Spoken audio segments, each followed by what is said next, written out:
E aí, pessoal, tudo bem com vocês? Sejam bem-vindos todos de volta. Meu nome é Caio Mareiros, eu sou professor da ETEC e hoje, pessoal, nós vamos continuar com as nossas aulas de C Sharp, beleza? Então, na aula anterior, pessoal, eu mostrei para vocês algumas ferramentas de como criar um programinha com interface gráfica e hoje, pessoal, eu vou passar para vocês um exemplo prático de como a gente trabalha uma estrutura chamada estrutura condicional, beleza? O famoso sei se não aí que provavelmente vocês aprenderam na aula de programação de algoritmo, beleza? Vale lembrar que se você ainda não é inscrito no canal, se inscreva no canal para ajudar o nosso trabalho. E se você ainda não assistiu às aulas anteriores da nossa playlist aí de C Sharp, assiste aí e qualquer dúvida você entra em contato com a gente. Bom, pessoal, então o que a gente vai fazer hoje? Eu preparei aqui, pessoal, um PowerPoint que eu vou disponibilizar para vocês. E nesse PowerPoint a gente vai revisar alguns conceitos da estrutura condicional. Então, provavelmente você já deve ter visto o conceito de estrutura condicional nas aulas de lógica de programação, para a galera que está fazendo faculdade, nas aulas, no caso da ETEC, de programação de algoritmos. Então você já sabe mais ou menos como elas funcionam, né? E aqui a ideia é a gente ver uma coisa prática, mas vamos fazer uma boa revisãozinha de como funciona esse conceito. Daí a gente vai lá e faz a parte prática no Visual Studio, beleza? Então vamos lá. Deixa eu avançar aqui um pouquinho, deixa eu ver se eu consigo. Se não vai ficar lento? Beleza, ó. Então vamos lá. Para começar, pessoal, a gente tem, assim, quando a gente vai trabalhar com estrutura condicional no C Sharp, a gente precisa ter entendido muito bem os tipos de operadores, né? Porque esses operadores, principalmente os operadores condicionais, né? São os operadores que a gente vai utilizar dentro dessa estrutura condicional. Então, vamos dar uma olhada sobre o que são esses operadores e como que a gente vai utilizar ele na parte da programação. Então vamos lá. Daí a gente vai falar sobre o conceito da estrutura condicional dentro do C Sharp e ainda eu vou fazer 3 exemplos com vocês, pessoal. A gente vai fazer exemplos de um componente chamado Combo Box, um componente chamado Radio Button e o Check Button aqui, que são bastante utilizados aí nos projetos. Então vamos lá. O que são operadores, pessoal? Então, operadores são meios pelo qual incrementamos, decrementamos, comparamos e avaliamos dados dentro do programa, né? Atualmente, independente da linguagem de programação, pessoal, existem aí 3 tipos de operadores. Os operadores aritméticos, os relacionais e os operadores lógicos. Então, olha que interessante. Toda vez, pessoal, que você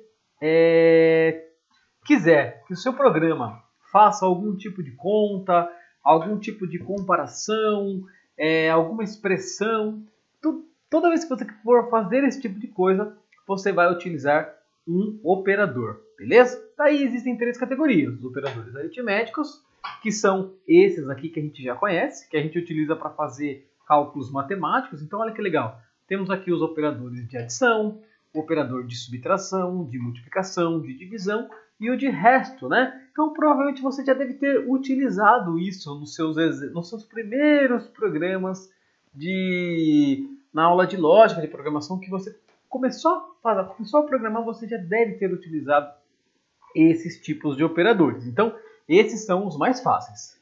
Beleza. Depois, pessoal, nós temos os operadores relacionais.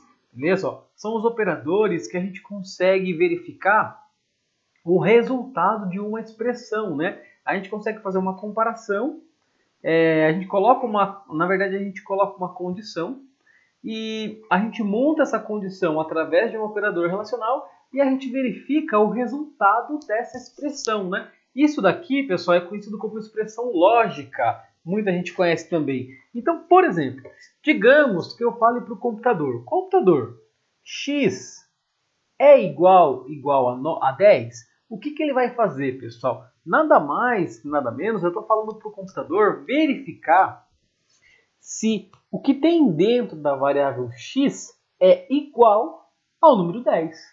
Beleza? E é interessante que se você quiser fazer esse tipo de coisa, o computador ele só vai devolver para você dois tipos de resposta. Ou ele vai responder para você que é verdadeiro, que realmente o que tem aqui dentro na variável x é igual a 10, ou ele vai responder que é falso, né? Que o valor que tem aqui dentro não é maior ou igual a 10. Então repara aqui, ó, eu tenho um operador que eu consigo fazer verificação se é igual, eu tenho um operador que eu consigo fazer a verificação se é diferente. Então, por exemplo, nessa expressão lógica aqui, ó, 3 é diferente de 2, verdadeiro ou falso? Resultado verdadeiro, porque 3 é diferente de 2. Então, se você mandasse o computador fazer esse tipo de comparação, ele iria retornar para você verdadeiro. Então, é muito importante, pessoal, que você entenda qual é o tipo de resposta que o computador vai devolver com a gente, porque é baseado nessa resposta aqui que a gente vai sugerir ações para que o computador faça em uma determinada expressão, né? Caso o resultado seja verdadeiro ou caso o resultado seja falso. Então repara que eu tenho vários operadores relacionais. Eu tenho o operador menor, que é para verificar se um valor é menor que o outro. Então, por exemplo, 10 é menor que 10, verdadeiro ou falso? Falso, beleza? Porque 10 não é menor que 10. Tenho o de maior, 10 é maior que 6, verdadeiro ou falso? Verdadeiro, então ele vai responder para a gente true. Maior ou igual, também, ó. 3 é maior ou igual a 3, verdadeiro ou falso? Verdadeiro. Tem o de menor igual, que seria esse aqui. Então repare, pessoal, que esses operadores aqui a gente utiliza para fazer comparação, tá? Em expressões lógicas. Provavelmente você já deve ter visto isso nas aulas de matemática, para verificar se é maior, se é menor. Nas aulas de matemática a gente usava o maior igual com um tracinho aqui, né? Nesse caso aqui a gente não tem esse caractere, então a gente sempre tem que colocar um sinal e depois o igual na frente, beleza? Então, bem tranquilo, bem fácil. Depois, pessoal, nós temos também os operadores lógicos, né? Os operadores lógicos a gente vai utilizar para juntar expressões, né? Então, por exemplo, imagina que eu quero verificar se o x é igual a 10 ou maior ou igual a 10. Então, eu quero fazer duas comparações. Eu quero pegar duas expressões e, baseado nessas expressões, eu quero executar uma ação. Como que eu trabalho com mais de uma expressão? A gente vai trabalhar com um operador lógico. No caso aqui, o operador lógico de OR, que seria esse OR aqui. Quando a gente for fazer os exemplos práticos, vai ficar mais fácil da gente entender. Tá? Mas aqui eu tenho, pessoal, 3 operadores lógicos aqui. Eu tenho o operador E, que é esses dois E comerciais aqui. Tenho o operador OR, que é essas duas barrinhas. Aonde que eu coloco essas duas barrinhas? Como que eu falo? Onde que eu encontro ela no meu teclado? Ela fica do lado esquerdo da tecla Z, pessoal, beleza? Então, do lado esquerdo da tecla Z, você vai encontrar essas barrinhas que é conhecido como pipe. E também tem o operador não, né, que é o que a gente nega, que é o exclamação. Então, olha que interessante, a gente usou ele aqui, ó, 3 não é igual a 2. Se ele não é igual, a gente chama que esse operador aqui é chamado de diferente. Beleza? Então, bem fácil, bem tranquilo. E agora, pessoal, vamos ver um exemplo prático lá no C#. Então, imagina que eu tenho um programinha bem simples e esse programinha eu tenho uma variável chamada x do tipo inteira, beleza? Eu tenho uma variável do tipo inteiro chamada x e dentro dessa variável eu armazenei o valor de 10. Então, x, dentro do x, eu tenho o número 10. Daí eu tenho duas situações. Imagina que eu quero que o meu programa seja capaz de exibir uma mensagem para o usuário informando se o valor é maior ou igual a 10 ou se o valor de x não é maior ou igual a 10. Como que eu faria isso? Então, primeiramente, eu colocaria um if, que é a mesma coisa que se, tá? E colocaria a minha condição que eu quero que o meu programa, que o C# analise, né? Então, olha que interessante, ó. If ou se x for maior ou igual a 10, repara, pessoal, que tem início e tem fim. Ó. Então eu estou colocando esse messagebox.show num bloquinho de comando, onde esse bloco de comando tem início e tem fim. Aonde que começa? Aqui, aonde termina aqui. Então, olha que interessante. Caso a expressão, o retorno dessa expressão, dessa condição for verdadeiro, então preste muita atenção. Caso o retorno dessa expressão for verdadeiro, ele vai executar o que está dentro do if, beleza? Então ele vai executar o que está dentro desse bloquinho aqui de início e fim. Então olha que interessante. Ele vai analisar. X é maior ou igual a 10? Verdadeiro ou falso? Vamos lembrar. X, quanto vale o X aqui nesse caso? X vale 10. Então, 10 é maior ou igual a 10? Verdadeiro ou falso? Verdadeiro. 10 é maior ou igual a 10. Então, ele vai executar a mensagem, o valor de X é maior ou igual a 10. Estão vendo como é bem simples? É muito simples, pessoal. Tá, agora vamos imaginar que X é 20. Vamos lá, o que ele vai fazer? X, que vale 20, é maior ou igual a 10? Opa, desculpa, se for 20 ele vai executar isso daqui ainda. Vamos colocar que X é 3 agora. X agora vale 3. X, que vale 3, é maior ou igual a 10? Verdadeiro ou falso? Falso, né? Porque 3 não é maior ou igual a 10. Caso seja falso, ele não vai executar esse bloco de comando. Ele vai executar o bloquinho onde a gente colocou um else, que seria o nosso senão. Então, se não for verdadeiro, ele vai executar esta mensagem aqui. Beleza? Então é bem simples, pessoal. Não tem segredo nenhum. Basta você entender que um if, ele só vai executar o que está dentro do if caso a expressão seja verdadeira. Beleza? Outra coisa bem comum que a galera faz, pessoal, que a galera comete um erro bem comum, é colocar um ponto e vírgula aqui, né? Nesse caso, não existe um ponto e vírgula aqui, porque o ponto e vírgula ele indica o final de um comando, e o if não acaba aqui. O if acaba aqui embaixo, ó, beleza? Lembrando também que eu não consigo usar o else sem usar o if, né, pessoal? Eu preciso usar o senão junto com o se, beleza? Então, ó, tranquilo, já vimos o if e o else. Agora, pessoal, tem uma outra estrutura também chamado else if, que é o senão se. Então, olha que interessante, ó. Imagina agora que eu tenho 3 situações. Eu quero exibir 3 tipos de mensagem. A primeira mensagem é se o valor é maior ou igual a 10. A segunda mensagem é se é maior ou igual a 5. E menor ou igual a 8. Então, se ele está entre 5 e 8. E a terceira mensagem é se não é maior ou igual a 10. Como que eu faria esse programinha? Simples, não? Então, esse primeiro a gente já sabe o que ele faz. Então, ele vai analisar x é maior ou igual a 10. Verdadeiro, ele vai executar essa mensagem. Se o x, pessoal, vamos imaginar que aqui o x, ó, eu vou colocar o valor de 7. Beleza? Então, o x vale 7. Vamos lá. Se x, que vale 7, é maior ou igual a 10? Verdadeiro ou falso? 7 não é maior ou igual a 10, então é falso. Então, se ele é falso, pessoal, ele vai entrar nesta linha aqui agora. Ó. Senão, se 7 é maior ou igual a 5 e 7 é menor ou igual a 8, então repara, ó, aqui eu tenho mais de uma expressão. Eu tenho uma expressão para verificar, tem uma condição, né, para verificar se é maior ou igual a 5, e tem uma condição para verificar se é menor ou igual a 8. Então ele vai verificar se o 7, no caso x, está entre 5 e 8. Então, olha que interessante. 7 é maior ou igual a 5? Verdadeiro ou falso? Verdadeiro. E 7 é menor ou igual a 8? Verdadeiro ou falso? Verdadeiro. Então, repare que tanto essa expressão como essa expressão irão retornar verdadeiro.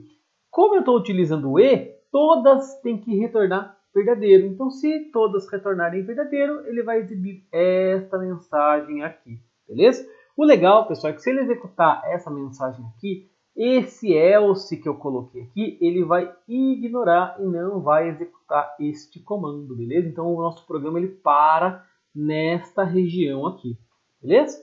Ah, tá. Vamos colocar que x agora seja 3. 3 é maior ou igual a 10? Não. Beleza, então ele vai verificar para cá. 3 é maior ou igual a 5 e 3 é menor ou igual a 8? Então aqui ele vai retornar falso, não é maior ou igual a 5. Então se ele retornou falso nessa primeira, ele nem vai verificar essa daqui, beleza? Porque eu estou utilizando o e. Se eu estivesse trabalhando com o ou, pessoal, seria ou esse daqui. Então não vai executar esse comando também, pula para o else. Senão, ele vai lá e exibe a mensagem que o valor de x não é maior ou igual a 10. Então repare, pessoal, que é bem simples, tá? Ó, é bem simples de você trabalhar. Basta você entender como o processo funciona, tá? Ó, repare que é bem simples. Basta você saber ler as expressões aqui, ler o if, else, e você consegue trabalhar e fazer verificações e colocar diversas saídas para o seu programa, beleza? Bom, agora, pessoal, nos exemplos práticos, agora que a gente já sabe como que funciona o if, else, vamos ver na prática aqui, utilizando alguns componentes gráficos que a gente ainda não viu, beleza? Então, a gente vai fazer primeiro esse exemplo aqui, para verificar se o número é ímpar ou par. Depois, a gente vai verificar qual foi a opção selecionada nesse carinha aqui, que é o nosso rádio button. E depois, a gente vai fazer o checkbox, tem mais um aqui, ó, o checkbox, para verificar qual é a opção que foi selecionada. E depois a gente vai trabalhar com o combo box, que é uma caixinha de itens onde a gente clica e escolhe um determinado valor. Beleza? Então a gente vai fazer esses três aqui para a gente implementar o uso de if. Vale lembrar, pessoal, que para você utilizar esses componentes, você precisa saber trabalhar com if else, né? Por quê? Porque para você verificar se foi escolhido ou não, a gente vai trabalhar com a estrutura condicional. Beleza? Então vamos lá para o nosso Visual Studio para a gente poder fazer esse primeiro aqui exercício, né? Ó, então, já estou aqui com o meu Visual Studio aberto, vou criar um novo projeto. Vou digitar aqui Forms, beleza? Ó, então a gente vai trabalhar com um projeto do tipo Windows Form. Lembre-se, verifique se está com C#. Vou colocar aqui, ó, projeto condicional, beleza? Vou deixar ele salvar aqui nessa pasta aqui mesmo. Beleza? Deixa ele salvar, deixa ele criar. De repente, para não ficar muito longo, pessoal, eu vou dividir essa aula em 4 partes. Primeiro eu vou fazer a do ímpar e par, que seria essa. A segunda aula eu vou fazer do radio button, depois o checkbox e depois o combo box, beleza? Então vamos lá. Para começar, no Form 1 a gente vai criar a nossa interface gráfica. Então a interface gráfica nesse caso vai ser bem simples, vai ter um label, outro label, um text box e um botão. Então vamos lá. Vou colocar aqui então, vou digitar aqui, label, beleza? Ó. Um label aqui. Vou abrir a painel de propriedades, já vou trocar aqui, vou colocar aqui ímpar barra par, beleza? Ó. Um ímpar par, opa, veio um de brinde, né? Vou dar um Ctrl+C, Ctrl+V para colocar aqui outro. Vou colocar aqui número, beleza? Já vamos mudar ó, o tamanho para ficar legal. Vou mudar o tamanho aqui. Vou colocar 20 nesse caso. E esse aqui eu vou colocar 14. Pronto. Vou colocar um text box, que é esse cara aqui, para a pessoa poder digitar um número, 14 também. E já vou colocar o nome dele, o name de txt número, beleza? Então, txt número. E agora, eu vou colocar um botão. Vou colocar um botãozinho aqui. Esse botão, ele vai se chamar btn descobrir. Então, vamos lá. btn descobrir. e o texto será descobrir. Beleza? Então, pronto, nós já temos aqui o nosso formulário. Deixa eu diminuir aqui para ficar legal. Pronto, ó, vou deixar ele aqui.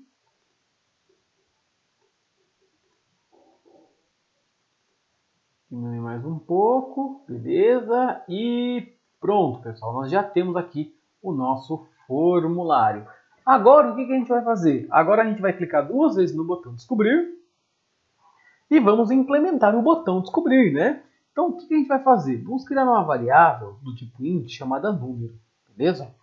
E eu vou falar que número recebe int.parse txt número.text.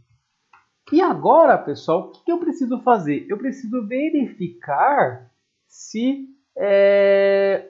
eu preciso, na verdade, descobrir agora como a gente faz para verificar se o número ele é ímpar ou par. Tranquilo? Bom, então agora eu preciso fazer exatamente isso. Né? Eu preciso verificar, descobrir uma forma de verificar se o número ele é ímpar ou é par. Como que eu faço para verificar, pessoal, se ele é ímpar ou é par? Simples. Eu vou falar para o C# do seguinte, para o C#, se o número porcentagem 2 for igual a 0, messageBox.show, o número é par. Se não, messageBox.show, o número é ímpar. Beleza? Então, o que acontece, pessoal? O que significa número %2? O porcentagem, como a gente viu no slide, ele vai verificar o resto de uma divisão. Então, o que eu estou falando para ele? Eu estou falando assim, C#. Se você pegar um número que o usuário digitou, que recebeu aqui, dividir ele por 2 e o resto dessa divisão for 0, esse número ele é par. Se não, esse número é ímpar. Vamos rodar. Ele está rodando. E beleza, ó, já executou. Vou digitar aqui o número 10. Clique em descobrir. O número ele é par. Beleza? Se eu colocar 7, descobrir, o número ele é ímpar. Então repara, pessoal, que o meu programa aqui agora tem duas saídas, né? Ou ele exibe a mensagem de número par, então 70 é par, 71 é ímpar. Tranquilo? Então, um exemplo bem fácil de if aí, bem tranquilo. Tente fazer esse exemplo. Depois que você fizer esse exemplo, pessoal, não feche o projeto. Vá para a próxima aula, onde nós vamos fazer o outro exemplo, beleza? Então, dá aquele joinha se você gostou desse vídeo. Qualquer dúvida você me fala aí pelo Teams ou pelo comentário. E espero vocês na próxima aula. Um forte abraço e até mais. Fui!